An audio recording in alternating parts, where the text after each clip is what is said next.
when you're generating your online leads, you want to be able to ensure that it will transition into actual deals, right? That you're Mhm. closing more deals. So being able to stay and refine your target audience and ensuring that what you represent will connect with your people, will connect with the community that you're trying to bring in. When you are writing things that matter to you, then you're speaking to um, people like as if they're human too, that they're just not a transaction. Mhm. So, speaking about topics and content ideas that will guide the buyer or seller um, through their life cycle. Or you're trying to solve a problem, you're trying to provide some fantastic content that they're going to be able to use and apply. Mhm.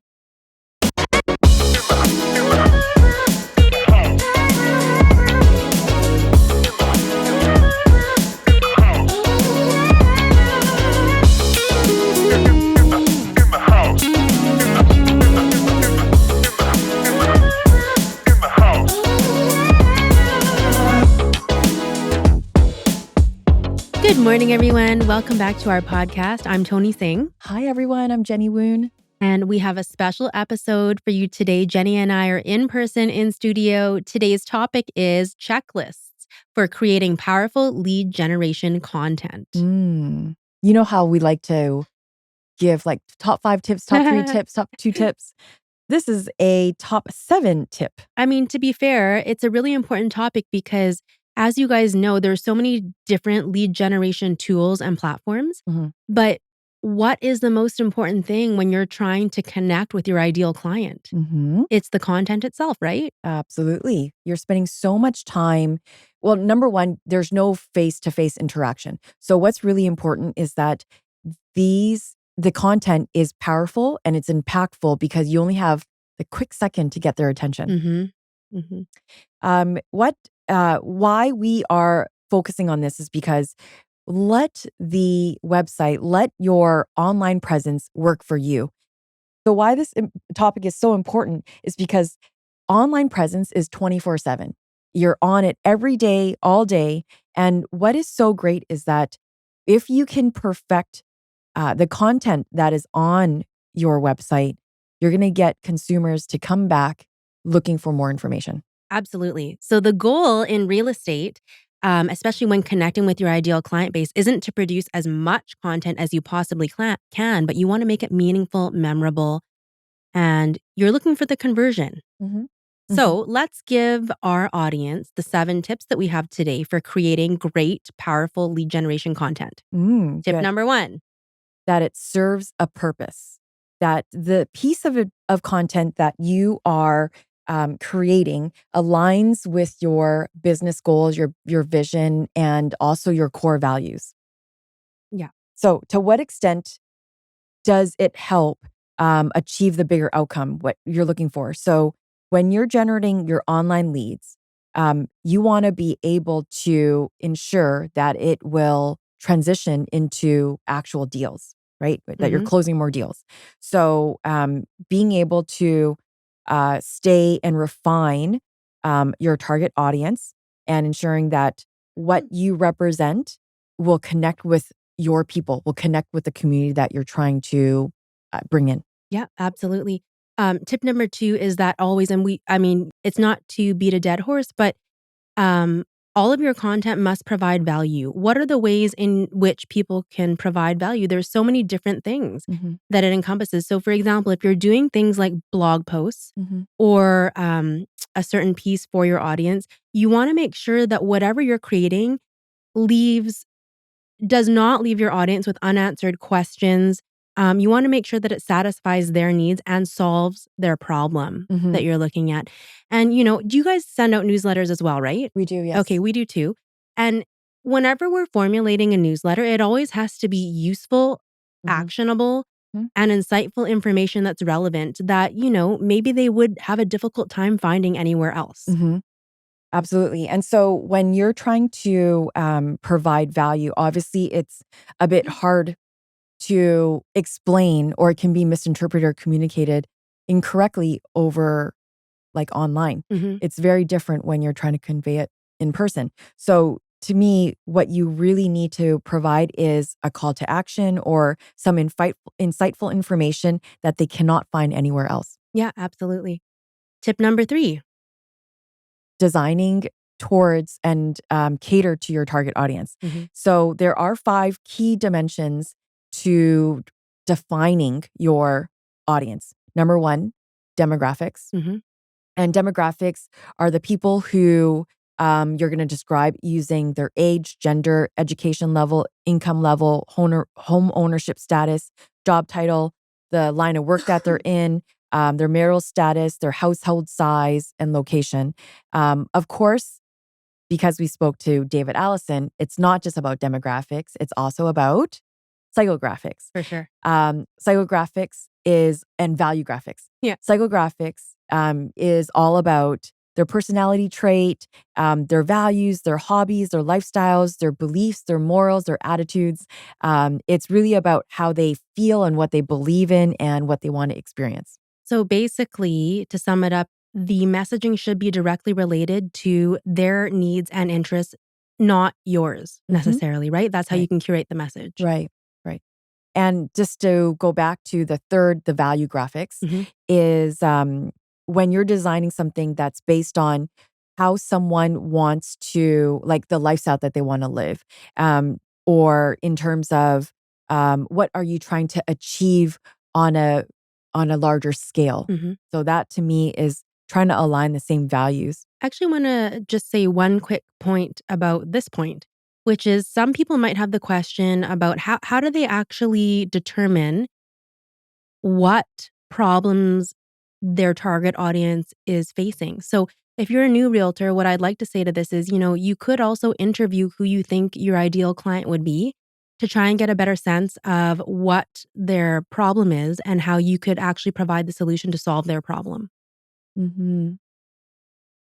Just an example. Mhm. Okay. So if you're really into sustainability, okay, and you really want to live a healthy and incorporate wellness into your lifestyle. So maybe you are going to live in a building or associate yourself with people who like to recycle, who like to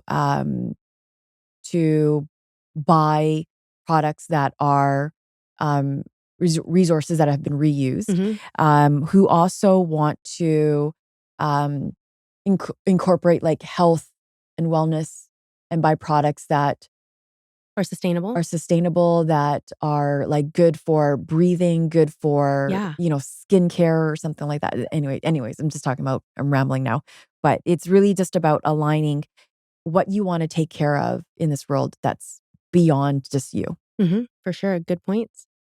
The fourth topic. Yes, keeping things simple and you're staying on topic. So don't over explain or complicate things. I mean, in today's society where like we said, we only have a few seconds, excuse me, to get someone's attention, keep it simple. The KISS method, right? Keep it simple, Totally. stupid. Yeah.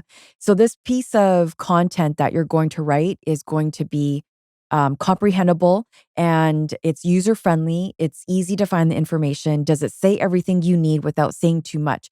And you know how there's a lot of articles that say 2-minute read or 1-minute read. Yes. So I would suggest putting that as well, so Good that idea. yeah, I tend not to read anything that's maybe more than 3 minutes. Like if Mhm. it says 10 minutes, like you're definitely not gonna get my attention. There you go. If anyone's trying to target Jenny for some marketing.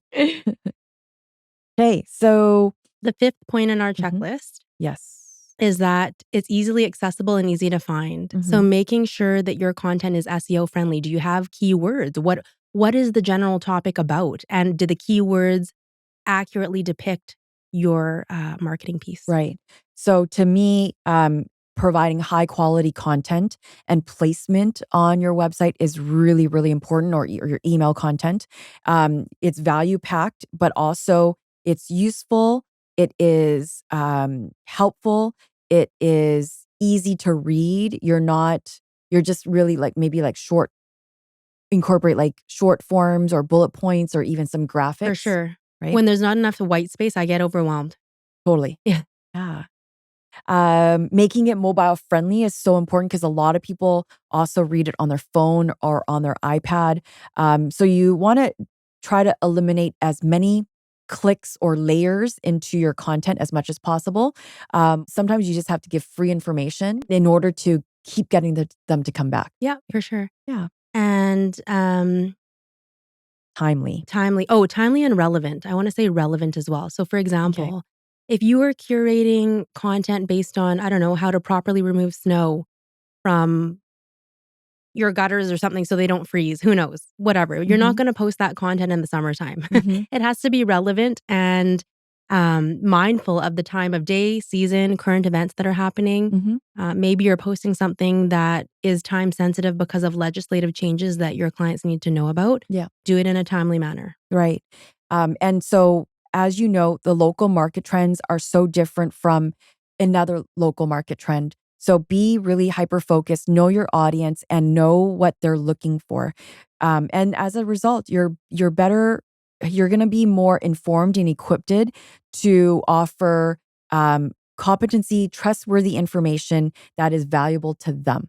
Mhm. And our last point in the checklist for curating amazing content that's relevant.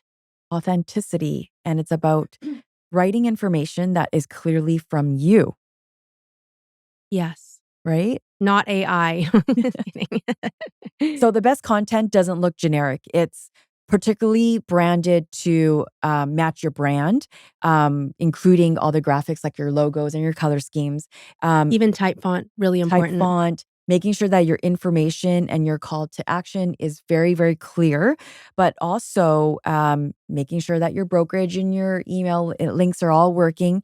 To me, um, when you are writing things that matter to you, then you're speaking to um, people like as if they're human too, that they're just not a transaction. Mhm. So, speaking about topics and content ideas that will guide the buyer or seller um, through their life cycle. You're trying to solve a problem, you're trying to provide some fantastic content that they're going to be able to use and apply. Mhm. I think that sums it up. Mhm. Our checklist for creating powerful lead generation content. And it's something that you guys, if you're listening to this episode, can implement today. And we hope that it makes a big difference in terms of you being able to successfully connect with your ideal target audience. Yes. And hopefully, what you do is you convert all these online leads into clients so that they are keeping you on top of their mind. You're making deeper connections. You're getting more leads that you like. So really, it's not a hard sell because you're just being your genuine self that matches your ego, your alter ego online, For right? sure. So just remember to follow up with all these leads once they come into your database because a lot of people fall off the charts when they get the lead. There's no follow ups. I feel like we're being moms right now. Are we being moms right now? No, we're just Just a reminder, providing information. don't let your leads fall through the cracks. Yes, exactly. So, some key takeaways to stay top of mind, uh, capture these leads by attracting them, cultivating them, and targeting them specifically. Mhm. So, just be understanding and knowing who your audience is and what your intention is with the content. Absolutely. I think that sums it up perfectly, Yeah. Jenny. So, stay tuned for the next topic and don't forget to like and subscribe to our future episodes that are coming out. Talk to you guys soon. Thank you.